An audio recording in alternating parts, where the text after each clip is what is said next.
আসসালামু আলাইকুম। একটা ক্রান্তিকাল সম্ভবত সামনে আবারও আসতে যাচ্ছে। স্বার্থের বাহিরে গেলেই আরেকটা চরিত্র প্রকাশিত হয়ে যাচ্ছে রাজনৈতিক দলগুলোর বা তাদের যারা নেতারা আছেন তাদের।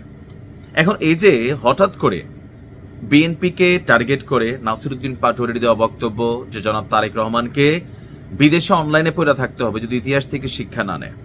অপরদিকে হাসনাত আব্দুল্লাহ, নাসিরউদ্দিন পাটোয়ারি সহ আর অনেকেই বলছেন যে লন্ডনে গিয়া সিজদা দিয়া ডক্টর ইউনূস নির্বাচনের ওহি আনছেন। অপরদিকে সেনাপ্রধানকে নিয়েও বিভিন্ন সময় বিভিন্ন বক্তব্য তারা দিচ্ছেন। এখন এই যে পরিস্থিতি, আসলে এই পরিস্থিতি থেকে উত্তরণের পথ কি? উত্তরণের পথ আপনারা খুঁজতে থাকেন।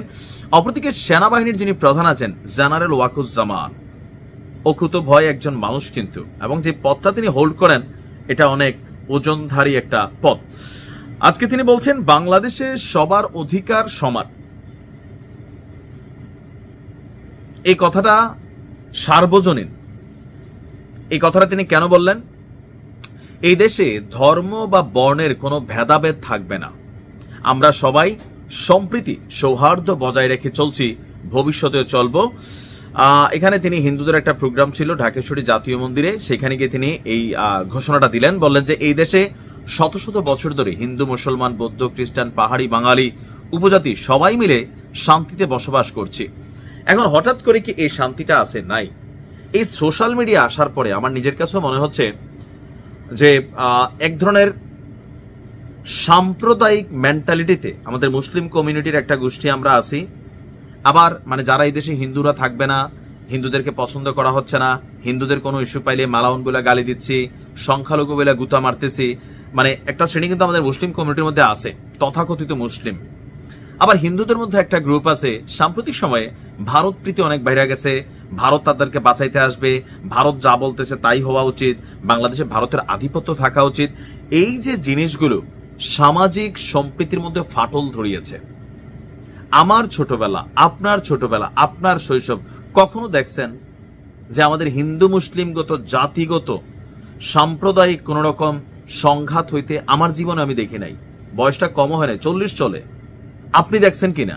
কিন্তু গত 5 থেকে 7 বছর এই যে আপনিও এগুলা দেখতে দেখতে শুনতে শুনতে একটা লাইক মেরা দিয়ে আসতেছেন, আবার ঠিক সহমত, হ্যাঁ হ্যাঁ, একটা ভিডিও আসলো, ভাইরাল হয়ে গেল, সেই ভিডিওর আগাগোড়া আপনি জানলেনও না, বুঝলেনও না। এডিটিং একটা ভিডিও দেখা হিন্দুরও কনফিউশন হচ্ছেন যে ভারতের গণমাধ্যম কি মিথ্যা বলে?